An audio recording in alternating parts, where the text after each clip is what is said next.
Good evening and welcome to SAT TV's Channel 9 Evening News. I am Disha Charles and I'm your presenter for the evening. Thank you for joining us. Among the major developments, one man is dead after an accident near Public Works. Call for greater regional recognition of Kirani James. Thousands flee La Gomera fire in Spain's Canary Island. And in sports, President of the DAA reiterates call for improved facilities for local athletes. Details of these and other stories after the break. Support local. Support SAT Telecommunications Limited, the people's choice. Join hands with us. Come and sign up for your digital TV connection today. We got the sharpest, cleanest, brightest digital TV connection. No antiquated analog service, only pure digital and many new packages coming soon. With latest in sports, movies, children programming and much more. So if you have your flat screen TV and you want to see quality TV, join now. Sign up today for your digital television. Support local, support SAT Telecommunications Limited, the people's choice. Support local, support SAT Telecoms Limited, the people's choice.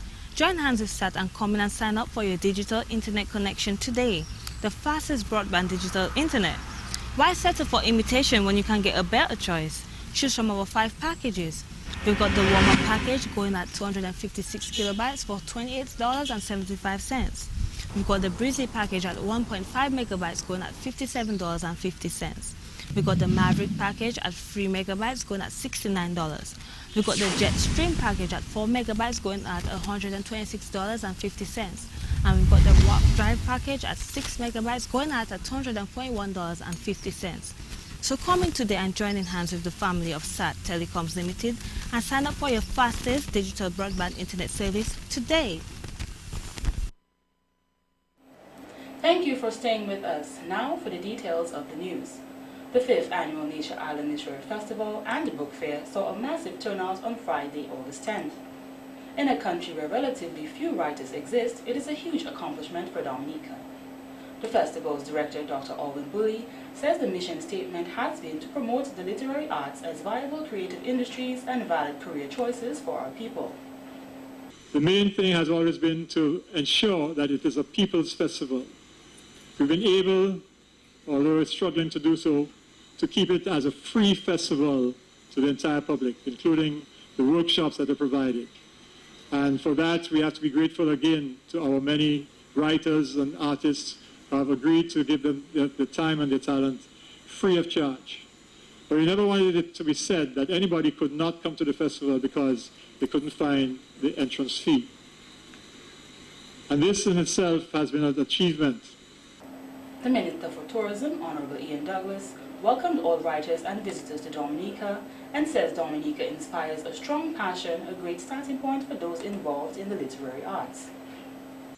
This Nature Island Literary Festival and Book Fair has grown in size and stature, encouraging our emerging talents and stimulating the latent creative juices of our youth, harnessing and showcasing the genius of our renowned personalities such as Professor George Lamin of Barbados and our very own Justice Irving Andre. He says the festival brings our Caribbean brothers and sisters together to provide a unique opportunity to promote our common roots and heritage and share a common vision. Indeed, this is in fact a celebration, but a CO of a different type. A celebration of the minds, a celebration of the reflections and outpourings, a celebration which gives a voice to our lives. But we must also consider the other opportunities associated with this important event and activity. This festival is an important component in building the cultural industries which is captured in our national export strategy as a potential instrument for economic growth. The Tourism Minister wants the festival to become an even greater event on our calendar and grow into a tourism product like the World Creole Music Festival. Such a product would attract visitors from the regional and further afield, thereby increasing our visitor arrivals and foreign exchange earnings, and at the same time encourage local writers and stimulate the interest, particularly in our youth, in the literary arts. Keynote speaker at the festival, Professor George Lamin, is from Barbados and has produced short prose speeches which has been broadcast on BBC's Caribbean Voices. He says one of the most important functions of the arts and cultural activity has to do with the education of feeling, and he thinks this is one of our most dangerous omissions. To educate the area of feeling is really the function of the creative imagination. The work of art, be it theatre, music, novel, or poem, is not seen primarily by the artist as a call to revolution or a call to anything else, nor as a celebration of victory. Artistic expression can do these things, and in particular situations may regard or must regard this function as its priority. But the central and seminal value of the creative imagination is that it functions as a civilizing and a humanizing force in a process of struggle. Literary art offers an experience through which feeling is educated. The event continued with various performances and open mic poetry.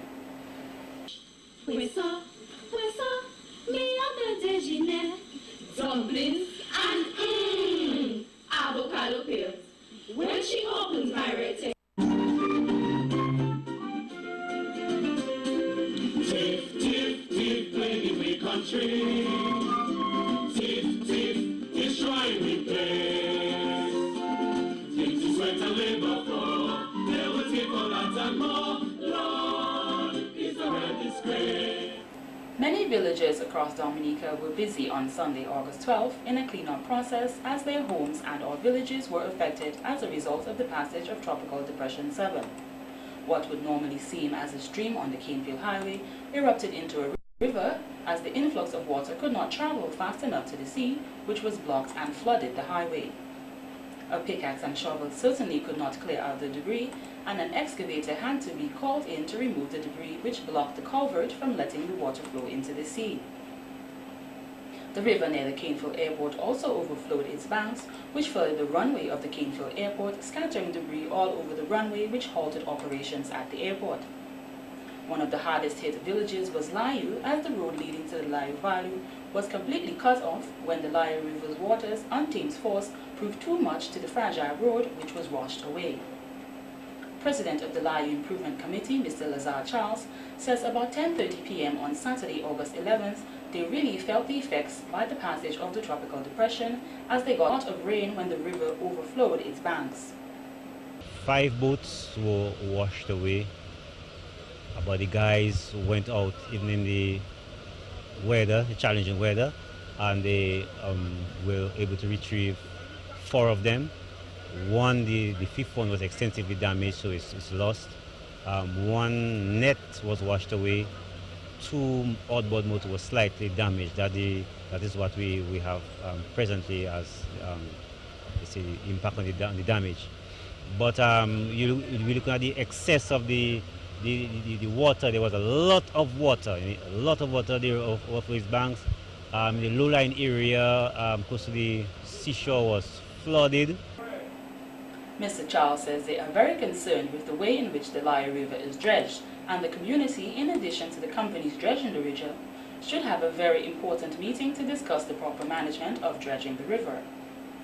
We're also probably looking at if the authorities can establish a buffer zone on both sides of the riverbank, let's say about 10 to 30 feet from the riverbed, that no material should be deposited in that area. So in case of overflow, the river can freely move.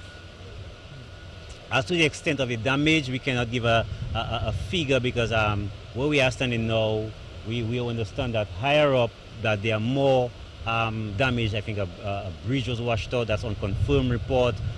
So we are now moving ahead to see to further assess the level of damage that was done.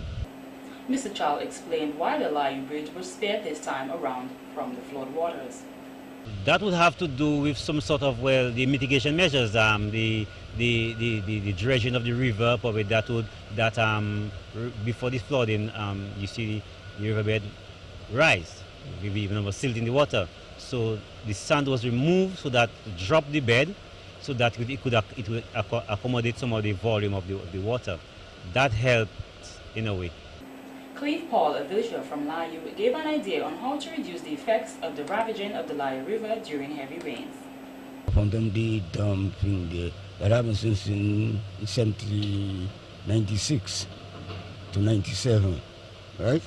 So from the time that happened now, our river now is overbang. So when you dig the center of the river cannot make no big damage on the side. You check me? So anytime they piling up sun on the side, right? Sun, the river wanted to get higher, the river taking sun. But what I see last night said, the extra. Yeah? So now our government now, we have to forget about politics. They put politics there. We have to come now, work together and save the bank. More we dig the center of the river, is more flow the river flowing.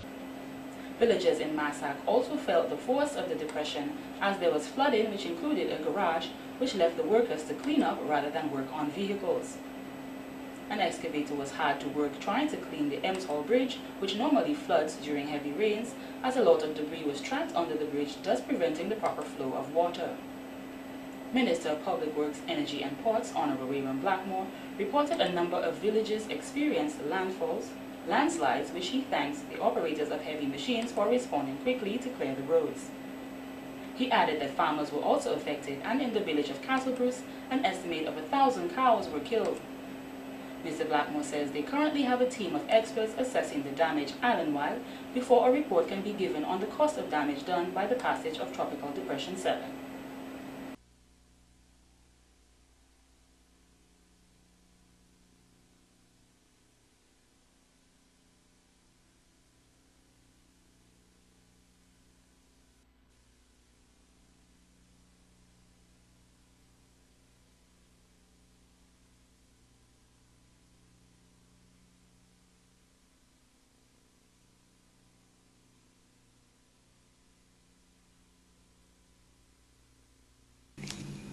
The Traffic Department is conducting investigations into a road traffic accident which occurred on the Goodwill Public Road in the vicinity of the Public Works Corporation on Saturday, 11th August 2012 at about 6 a.m. which left one man dead.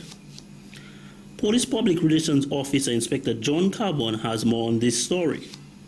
It involved Hyundai SUV registration number PE710, owned and driven by 31-year-old Lane Roy and pedestrian Samuel Elias Blanc, 39 years of Boudica, residing at 26 Church Lane, Goodwill.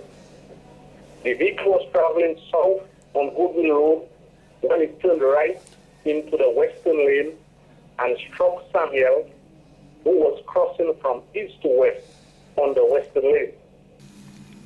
Following the impact, the security guard lay motionless on the street, which attracted a number of curious onlookers trying to catch a glimpse of the deceased.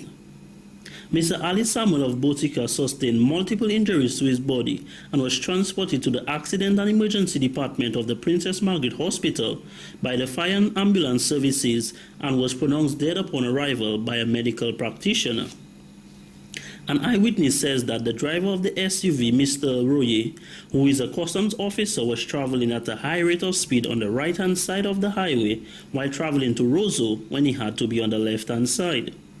Mr. Lane Roye, who was also injured in the accident, was treated at the Princess Margaret Hospital and later discharged. A number of police officers from the Criminal Investigations Department cordoned off the crime scene area while taking pictures for the investigations into the fatal accident. Investigations are continuing. One returning Dominican artist is urging young talents to keep focused on their dreams and not get sidetracked because there is no limit to how far they can reach. Stay focused, man, like on a real. I know it's hard, like doing it, like not like I have made it already, but stay on it. Like if you really love doing something and you put all your energy into it and all your focus into it, and you dream about it, you think about it. You even put pictures on your wall about it, and you even practice your own interviews. You see yourself on a big stage just keep grinding, like stay on it, like don't ever give up, like this is what you want, and don't make nobody tell you anything else. Don't make people tell you, because the amount of people that said you can't do this, like they tell me that all the time, and I just block these people off, and this is what I want, and this is what I'm going for. This positive message came from Castle Bruce native Mr. O'Malley Durant, who currently lives in the United States while pursuing his musical career. Mr. Durant says that since his school days at the Castle Bruce Secondary School, he always had a passion for music, hence the reason for him being a musician. Personally, I think music is healing, you know, like as a comedian do his comedy, a doctor do his stuff. I see music as healing, you know, like you sing a song to somebody that's hurting and you can relate to them. And I love music. It's been a passion. It's been part of me all my life, you know. I really couldn't escape it. You know, we grew up doing music. From the tender age of 11, 12, I was already involved in music in all part of my life. Like everybody who really know me know that that's all I do. I do music. I've been writing for a while, producing, doing all that stuff. So, you know, it was easy for me to just fit in the industry, or just fit in the music arena. He said although most of his work has been focused around reggae music, after touring with many artists, he is now branching out to R&B and gospel music, which more people can relate to. Mr. Durant mentioned that one of the hardest times in his life was waking up very early to catch a ride from Castle Bruce to Portsmouth so that he could record music with producer Cornell Phillips for long hours, which worked out to his advantage, and he is grateful for that. One of the highest points in my career was being on stage with people like David Foster, who is like 15 times Grammy-winning producer. Produced people like Whitney Houston and Celine Dion and Cherise and a lot of these celebrities, and working with being on stage with people like Ruben started off of American Idol, working with people like Brian McKnight, being on stage with Brian McKnight, being on stage with Patti LaBelle, Judith Hill. Judith Hill is actually one of Michael Jackson's backup singers. So being on stage with these people just, you know, is one of my biggest points, you know, from coming from catching a lift to go to the studio in Portsmouth, or to go to Cornell Studio. Actually, sometimes even staying hungry just to produce one track. Mr. Durant added that currently he listens to a lot of John Legend and Bruno Mars music, in addition to gospel, which he gets his inspiration from, especially when writing his songs. Every day we wake up, it's a whole new page, you know. It's a blank slate. It's a new page for us to start life, and just looking at life and all the stuff that we go through is enough inspiration to write anything that you want to write. I mean, some people go through the craziest time in their life, but the thing is that the difference between them, me and them, is that I put it on paper. I write my feelings. Like I have this particular song called Angel I wrote for Haiti, which I was supposed to do in a show in Barbados, and that song is the whole story about what happened in Haiti that day. And it's just a feeling, you know, that feeling inside you. You just want to put it down on paper. You want to put it down on record. Because if it's not recorded, it never happened. The musician pointed out that his first album, he called No Apology, has 12 songs and was produced in Dominica alongside producer Mr. Cornell Phillips. Mr. Durant mentioned that he's currently working on a project entitled Rain, which is made up of soft ballads aimed at older folks, since many older persons are the ones that actually buy music. He pointed out whenever his family, fans and friends compliment him on his positive approach in music, it makes him feel so good knowing the struggles he went through to make it in the music industry, which is much more difficult for a Dominican trying to make it on the international market. The musician reminisces about the most memorable moments in his musical career thus far, which was meeting Brian McKnight. We were backstage chilling and talking, me and him, and then we had this conversation, and he said, when you go on the stage, you're gonna rock the stage, right? Because, you know, I'm from the Caribbean, and he thought I was bringing that reggae vibes. He thought I was bringing, and which was a good vibes to bring at the night, I'll be honest. But he really thought that I was gonna bring that reggae vibe. So we was talking. I said, man, I'm kind of nervous, man. So we stayed back and we laughed. And then when I reached on the stage, because I went on the stage before him, when I reached on stage, I did my thing. The crowd go crazy. And then when I came backstage, as soon as I entered the dressing room area, he just came and he just hugged me. And he said, man, you never told me you had it like that. And honestly, that's something I will never forget. Mr. Dura added that he's impressed with the improvements of the infrastructure that he's seen in Dominica and would like it to continue. Here is a clip of Mr. Dura performing on stage in the United States, where he stunned the crowd with his amazing singing ability. I've seen her face. She had such a beautiful smile. She said so many things that she would like to find in a man. I've changed my life so many times. Now I don't even know who I am. For what is love and where does it come from? What does it want and where does it go? 32 performers took part in the quarterfinals of the Q95 Talent Search competition on August 11th. Though it was pouring rain, spectators gathered to root for their favorites at the Bayfront. Kersel Evans out of Newtown sang his heart out to Amaze. Oh, it feels like the first time, anytime I can hear your thoughts, I can see your dreams. I don't know how you do what you do. I'm so in love with you. It just keeps getting better. From the village of Mont Bruce hails Lena Joseph with On My Own, who seemed a little nervous at first, but as she went along, got more comfortable. Now, I can't go back to living through your eyes.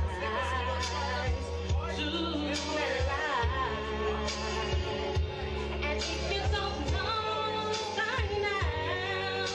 I can't go back to being someone else.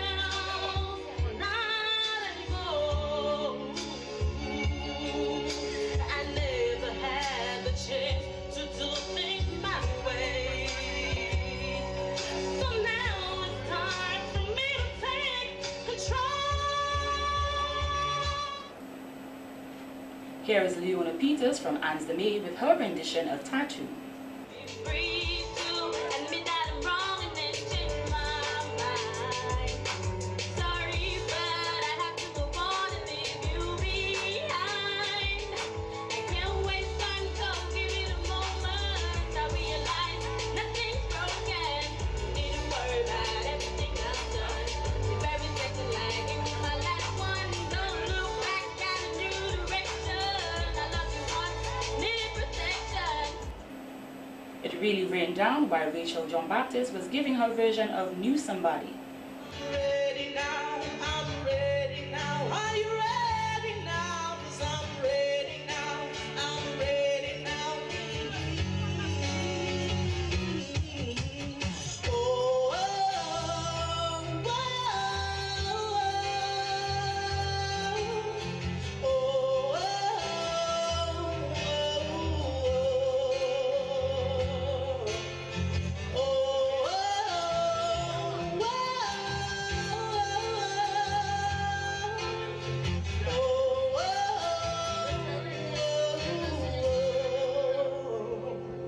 I've been roaming around, always looking down at all I see.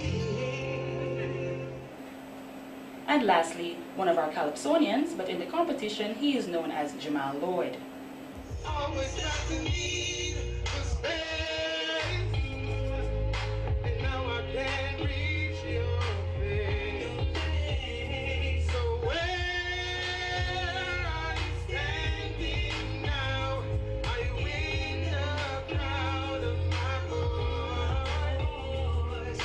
Love, can you see my hand and give one more chance?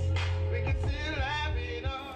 And in court tonight, 25-year-olds Clevo Jimmy Gabriel of Granby and Jeff Jones Seja of Michael Douglas Boulevard, Portsmouth, appeared before Magistrate Evelina Baptist on 5 charges. Both men were charged with possession of cocaine, intent to supply the said cocaine, importation, and conspiracy to import. The alleged cocaine amounts to some $2.6 million. Clevo Jimmy Gabriel was also charged with failure to stop the vessel just in time when ordered by the authorities. The incident took place on the 9th of August during a joint operation between the Coast Guard, customs officers, and members of the drug squad, when they intercepted the open-keel boat powered by two 200 HP engines several nautical miles west of Roseau. The men pled guilty to all charges. Trial will begin on the 10th of December 2012. Bail has been denied and the men have been remanded until the 20th of August.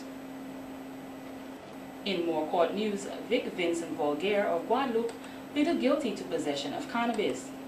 The incident took place on the 11th of August when the defendant was caught with 12 grams of marijuana in his back pocket of one of the trousers in his luggage.